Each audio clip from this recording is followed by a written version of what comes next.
Well, tonight at midnight, Mayor Muriel Bowser's executive order allowing for teen curfew zones is set to expire. She did not issue another executive order, but her public safety team tells us a plan is in place. The D.C. Council delayed voting on emergency curfew legislation twice already. Rafael Sanchez Cruz explains how police will be responding tonight.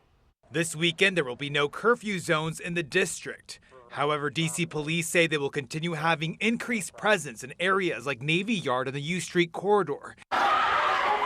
Neighborhoods where teen takeovers have turned disruptive in the past. Officers won't be able to disperse groups of teens and kids, but they will step in if violence breaks out. Why isn't it that y'all couldn't come to the youth first or come to anybody first before it was just decided, oh, let's make a youth curfew that we have seen is not effective, has not worked. On Thursday, Ward 5 council member Zachary Parker hosted a roundtable to hear what D.C. teens think about takeovers and the curfew. There are federal officials that want to criminalize you all.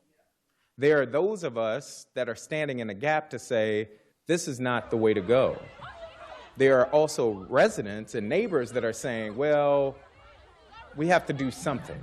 What if we had more safe spaces, community centers that stay open later, programs that teach real usable skills, spaces where young people can grow, create, and just be kids without fear? Ms. Lewis George, you do not support curfews. The curfew was a hot-button issue during this week's WUSA 9 mayoral debate between Janice Lewis George and Kenyon McDuffie. I voted for the curfew tool when we weren't federally occupied. But as an executive, you got to choose when to use the tools you have. I would vote to extend the curfew as a temporary means to make sure we're stopping the hemorrhaging.